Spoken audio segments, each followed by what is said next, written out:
ओम शांति। 8 अगस्त 2024 बाबा के महावाक्य। मीठे बच्चे, बाप, टीचर और सतगुरु, यह 3 अक्षर याद करो तो अनेक शिफ्तें, विशेषताएं आ जाएंगी। प्रश्न: किन बच्चों के हर कदम में पद्मों की कमाई जमा होती रहती है? उत्तर: जो अपना हर कदम सर्विस में बढ़ाते रहते हैं, वही पद्मों की कमाई जमा करते हैं। अगर बाबा की सर्विस में कदम नहीं उठाएंगे तो पदम कैसे पाएंगे? सर्विस ही कदम में पदम देती है, इसी से पद्मा पदमपति बनते हो। दूसरा प्रश्न: किस राज को जानने के कारण तुम बच्चे सभी के कल्याणकारी बनते हो? उत्तर: बाबा ने हम बच्चों को यह राज समझाया है कि सभी की यह एक ही हट्टी है, यहाँ सबको आना ही है। यह बहुत गुह्य राज है। इस राज को जानने वाले बच्चे ही सबके कल्याणकारी बनते हैं। ओम शांति। रूहानी बाप के रूहानी बच्चे यह तो हरेक जानते होंगे कि बाबा हमारा बाप भी है, टीचर भी है और सतगुरु भी है। बच्चे जानते हैं, जानते हुए भी घड़ी घड़ी भूल जाते हैं। यहाँ जो बैठे हैं वह जानते तो होंगे ना, परंतु भूल जाते हैं। दुनिया वाले तो बिल्कुल नहीं जानते। बाप कहते हैं, सिर्फ यह 3 अक्षर भी याद रहे तो बहुत सर्विस कर सकते हैं। प्रदर्शनी अथवा म्यूजियम में तुम्हारे पास बहुत आते हैं। घर में भी मित्र संबंधी आदि बहुत आते हैं। कोई भी आए तो समझाना चाहिए कि जिसको भगवान कहा जाता है वह बाबा भी है, टीचर भी है और सतगुरु भी है। यह याद हो तो भी ठीक, और कोई की याद न आए। और कोई को तो ऐसे कह ना सके, तुम बच्चे जानते हो हमारा बाबा बाप भी है, टीचर भी है, सतगुरु भी है। कितना सहज है। परंतु कोई कोई की तो ऐसी पत्थर बुद्धि है जो यह 3 अक्षर भी बुद्धि में धारण नहीं कर सकते, भूल जाते हैं। बाबा हमको मनुष्य से देवता बनाते हैं क्योंकि बेहद का बाप है ना। बेहद का बाप है तो जरूर बेहद का वर्षा ही देंगे। बेहद का वर्षा है देवताओं के पास। इतना सिर्फ याद करें तो घर में भी बहुत सर्विस कर सकते हैं। परंतु यह भी भूल जाने के कारण किसको बता नहीं सकते। घड़ी घड़ी भूल जाते हैं क्योंकि सारे कल्प के भूले हुए हैं। अब बाप बैठ समझाते हैं। वास्तव में यह ज्ञान बहुत सिंपल है। बाकी याद की यात्रा से संपूर्ण बनना इसमें मेहनत है। बाबा हमारा बाप भी है, शिक्षा भी देते हैं, वर्षा भी देते हैं, पवित्र भी बनाते हैं, क्योंकि पतित पावन बाप है। सिर्फ कहते हैं कि सबको यही कहो कि मुझे याद करो। बाबा की सर्विस में जरा भी कदम नहीं उठा तो वह फिर पदम कैसे पाएंगे। पदम पति तो सर्विस से ही बन सकते हैं। सर्विस ही कदम में पदम ले आती है। सर्विस के लिए बच्चे कहां कहां से भागते रहते हैं। कितने कदम उठाए जाते हैं, पदम तो उन्हों को मिलेगा ना। यह भी बुद्धि कहती है पहले शूद्र को ब्राह्मण बनाना पड़े। ब्राह्मण ही नहीं बनाएंगे तो क्या बनेंगे। सर्विस तो चाहिए ना। बच्चों को सर्विस का समाचार भी है, इसलिए सुनाया जाता है कि टेम्पटेशन हो। सर्विस से ही पदम मिले हैं। सिर्फ एक बात ही सुनाओ जो दुनिया में और कोई नहीं जानते। बेहद का बाप बाप है, परंतु बाप का कोई को पता नहीं है। सिर्फ ऐसे ही गॉड फादर कहते रहते हैं। वह टीचर है, यह तो कोई की बुद्धि में नहीं होगा। स्टूडेंट की बुद्धि में हमेशा टीचर याद रहता है। जो पूरी रीति नहीं पढ़ते हैं उनको अनपढ़ा कहा जाता है। बाबा कहते हैं हर्जा नहीं है। तुम कुछ भी ना पढ़े हुए यह तो समझ सकते हो ना कि हम भाई भाई हैं। हमारा बाप बेहद का है। बाप आते ही हैं एक धर्म की स्थापना करने, ब्रह्मा द्वारा करते हैं, परंतु लोग कुछ भी समझते नहीं हैं। ईश्वर अगर कभी ना आया हुआ होता तो उनको बुलाते ही क्यों कि हे लिबरेटर आओ, हे पतित पावन आओ। जबकि पतित पावन को याद करते हैं फिर शास्त्र क्यों पढ़ते, तीर्थों पर क्यों जाते, वहां बैठा है क्या कोई जानते ही नहीं। जबकि पतित पावन ईश्वर है तो गंगा स्नान आदि से कोई पावन हो कैसे सकते। स्वर्ग में कोई जा कैसे सकते, जन्म तो यहाँ ही लेना है। नई दुनिया और पुरानी दुनिया में फर्क तो है ना। इसको सतयुग थोड़े ही कहेंगे, अब तो कलयुग है ना। मनुष्यों की तो बिल्कुल पत्थर बुद्धि है। जहाँ थोड़ा सुख देखते हैं तो स्वर्ग समझ लेते हैं। यह बाप ही समझाते हैं। बाप कोई गाली नहीं देते हैं, बाप शिक्षा भी देते हैं, सबको सद्गति भी देते हैं। भगवान बाप है तो बाप से जरूर कुछ मिलना चाहिए। बाबा अक्षर भी ऐसा है जो उनसे वर्षे की खुशबू जरूर आती है। और भल कितना भी काका मामा आदि हैं, परंतु उनसे वर्षे की खुशबू नहीं आती। अंतर्मुख हो विचार करना है कि बाप ठीक कहते हैं। गुरु के पास कोई जायदाद होती नहीं, वह तो खुद ही घर बार छोड़ते हैं। तुमने सन्यास किया है विकारों का, वह तो कह देते हैं हमने घर बार छोड़ा। तुम कहते हो हम सारी दुनिया के विकारों का सन्यास करते हैं। नई दुनिया में जाना कितना सहज है। हम सन्यास करते हैं सारी पुरानी सृष्टि तमो प्रधान दुनिया का। सतयुग है नई दुनिया, यह भी जानते हो नई दुनिया थी जरूर।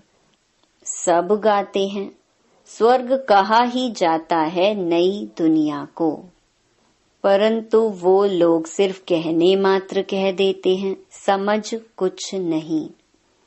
तो बाप बच्चों को कहते हैं सिर्फ यह विचार करो, बाबा हमारा बाप भी है, शिक्षक और सतगुरु भी है, सबको ले जाएंगे। अक्षर ही 2 हैं, मन मना भव, इसमें सब आ जाता है, परंतु यह भी भूल जाते हैं। पता नहीं बुद्धि में क्या क्या याद रहता है। नहीं तो रोज लिख कर दो कि इतना समय हम किस अवस्था में बैठे थे। तुम बैठे हो बाप, टीचर, सतगुरु के सामने, तो वही याद आना चाहिए ना। स्टूडेंट को टीचर ही याद आएगा ना, परंतु यहाँ माया है ना, एकदम माथा ही मोड़ देती है, सारा राज्य भाग्य ही ले लेती है। तुमको पता नहीं पड़ता है, आए तो थे वर्षा लेने, परंतु मिलता कुछ भी नहीं। ऐसे ही कहेंगे ना, भल स्वर्ग में तो चलेंगे, परंतु वह कोई बड़ी बात थोड़ी है। यहाँ आए भल परंतु पढ़े नहीं, फिर स्वर्ग में तो जाएंगे ना। यहाँ तो बैठे हैं ना, समझते हैं स्वर्ग में जाना है, फिर क्या भी बने, वह तो पढ़ाई नहीं हुई ना। थोड़ा भी सुना तो उसका फल मिल जाता है। पढ़ाई से तो बड़ी स्कॉलरशिप मिलती है। बाप से ऊंच ते ऊंच पद पाना है तो पुरुषार्थ करना पड़े। पढ़ाई याद होगी तो 84 का चक्कर भी याद आ जाएगा। यहाँ बैठने से सब याद आना चाहिए, परंतु यह भी याद आता नहीं है। अगर याद आए तो किसको सुनाए भी। चित्र तो सबके पास हैं। शिव के चित्र पर तुम कोई को सुनाएंगे तो कभी गुस्सा नहीं करेंगे। बोलो, आओ तो हम आपको बताएं कि यह शिव बेहद का बाप है ना, इनके साथ आपका क्या संबंध है। ऐसे फालतू चित्र तो नहीं होगा। शिव के लिए जरूर कहेंगे यह भगवान है। भगवान तो निराकार ही होता है, उनको बाप कहा जाता है। वह शिक्षा भी देते हैं। तुम्हारी आत्मा शिक्षा लेती है, आत्मा ही सब कुछ करती है। टीचर भी आत्मा बनती है, बाप भी इस रथ पर आकर पढ़ाते हैं।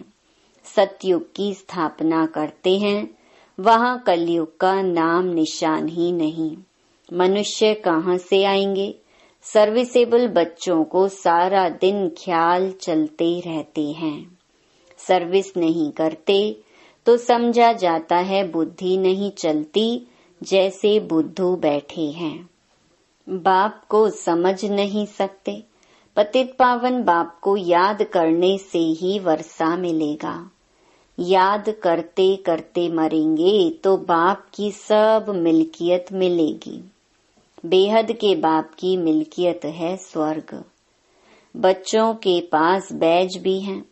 घर में मित्र संबंधी आदि तो बहुत आते हैं। कोई मरता है तो भी बहुत आते हैं। उन्हों की भी तुम बहुत अच्छी सर्विस कर सकते हो। शिव बाबा का चित्र तो बहुत अच्छा है, भल बड़ा ही रख दो, इसमें कोई कुछ कहेंगे नहीं। ऐसे नहीं कहेंगे कि यह ब्रह्मा है, यह है गुप्त। तुम गुप्त भी समझा सकते हो। सिर्फ शिव का चित्र रखो और सब चित्र उठा दो। यह शिव बाबा बाप, टीचर, सतगुरु है। यह आते हैं नई दुनिया की स्थापना करने और संगम पर ही आते हैं। यह ज्ञान तो बुद्धि में है ना। बोलो, शिव बाबा को याद करो और किसी को याद नहीं करो।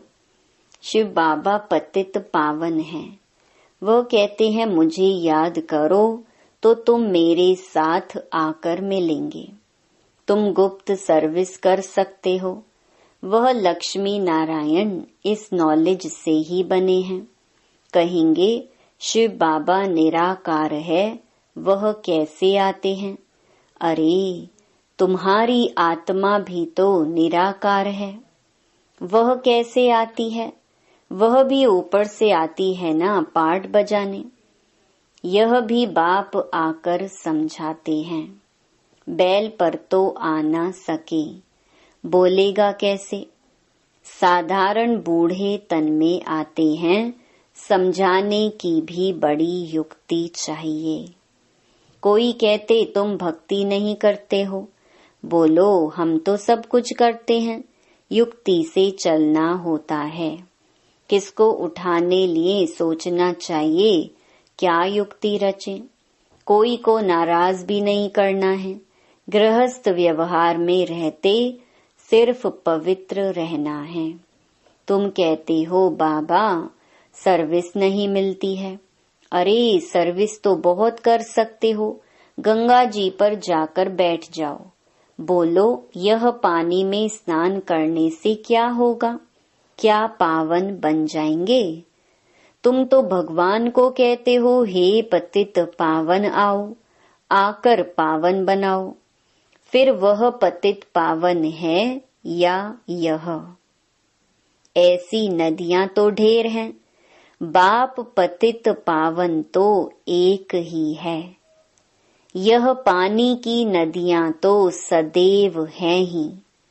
बाप को तो पावन बनाने के लिए आना पड़ता है। आते भी हैं पुरुषोत्तम संगम युग पर, आकर पावन बनाते हैं। वहां कोई पतित होता नहीं। नाम ही है स्वर्ग, नई दुनिया। अभी तो है पुरानी दुनिया। इस संगम युग का तुमको ही पता है, और कोई समझ ना सके। बाप तो अनेक प्रकार की सर्विस की युक्तियां समझाते हैं। बुद्धू भी ना बनो। कहते हैं अमरनाथ पर भी कबूतर होते हैं, पीजन पैगाम पहुंचाते हैं।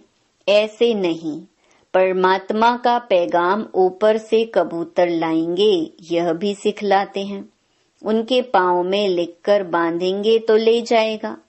उनको सहज रीति दाना मिलता है तो और कहाँ भटकने की दरकार नहीं। तुमको भी यहाँ दाना मिलता है। तुम्हारी बुद्धि में है विश्व की बादशाही, जो यहाँ से मिलती है। वह फिर समझते हैं दाना यहाँ मिलता है तो फिर हिर जाते हैं।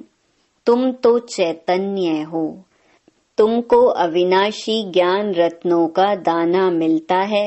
शास्त्रों में भी है, चिड़ियाओं ने सागर को सुखाया। बहुत कथाएं लिख दी हैं।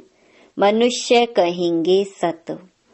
फिर कहते हैं सागर से देवता निकले, रत्नों की थालियां भरकर ले आए, कहेंगे सत। अब समुद्र से देवता कैसे निकलेंगे?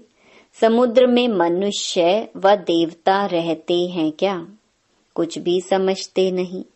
जन्म जन्मांतर झूठ ही पढ़ते सुनते रहते हैं। इसलिए कहते हैं झूठी माया, झूठी काया, झूठा सब संसार।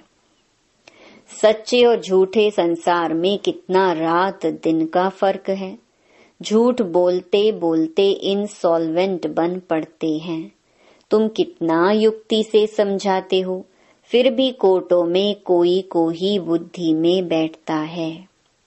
यह है बहुत सहज ज्ञान और सहज योग। बाप टीचर सतगुरु को याद करने से उनकी शिफ्तें भी बुद्धि में आ जाएंगी। अपनी जांच करनी चाहिए। हम सब बाबा को याद करते हैं व और तरफ बुद्धि जाती है। तुम्हारी बुद्धि को अभी समझ मिलती है। कितनी मीठी मीठी बातें बाप समझाते हैं, युक्तियां बताते हैं। तुम कोई को बैठकर समझाएंगे, फिर तुम्हारे दुश्मन भी नहीं बनेंगे। शिव बाबा ही तुम्हारा बाप टीचर सतगुरु है, उनको याद करो। समझाने की युक्ति रचनी चाहिए। ब्रह्मा के चित्र पर बहुत पीछे पड़ते हैं, शिव का चित्र देख कभी उड़ाएंगे नहीं। अरे यह तो आत्माओं का बाप है ना, तो बाप को याद करो, इनसे बहुतों को फायदा हो सकता है। इनको याद करने से तुम पतित से पावन बन जाएंगे। वह सबका बाप है, एक बाप के सिवाय कोई की याद नहीं आनी चाहिए, और संग तोड़ एक संग जोड़ना है। यह है किसके कल्याण करने की युक्तियां। बाप को याद ही नहीं कर सकेंगे तो पावन कैसे बनेंगे। घर में भी तुम बहुत सर्विस कर सकते हो, बहुत मित्र संबंधी आदि तुमको मिलेंगे। भिन्न भिन्न युक्तियां रचो, बहुतों का कल्याण कर सकते हो। हट्टी तो एक ही है, और कोई हट्टी है नहीं, तो जाएंगे कहाँ। अच्छा, मीठे मीठे सिकिलधे बच्चों प्रति माता पिता बाप दादा का याद प्यार और गुड मॉर्निंग। रूहानी बाप की रूहानी बच्चों को नमस्ते। धारणा के लिए मुख्य सार। पहला, गृहस्थ व्यवहार में बहुत युक्ति से चलना है। कोई को नाराज भी नहीं करना है, पवित्र भी जरूर बनना है। दूसरा, एक बाप से अविनाशी ज्ञान रत्नों का दाना ले, अपनी बुद्धि रूपी झोली भरपूर रखनी है। बुद्धि को भटकाना नहीं है। पैगंबर बन सबको बाप का पैगाम देना है। वरदान, बेहद की वैराग्य वृत्ति द्वारा सर्व लगावों से मुक्त रहने वाले सच्चे राज ऋषि भव। राज ऋषि अर्थात एक तरफ राज्य, दूसरे तरफ ऋषि अर्थात बेहद के वैरागी। अगर कहाँ भी चाहे अपने में, चाहे व्यक्ति में, चाहे वस्तु में, कहाँ भी लगाव है तो राज ऋषि नहीं। जिसका संकल्प मात्र भी थोड़ा लगाव है, उसके दो नाव में पांव हुए, फिर ना यहाँ के रहेंगे न वहाँ के। इसलिए राज ऋषि बनो, बेहद के वैरागी बनो, अर्थात एक बाप दूसरा ना कोई, यह पाठ पक्का करो। स्लोगन, क्रोध अग्नि रूप है जो खुद को भी जलाता और दूसरों को भी जला देता है। ओम शांति।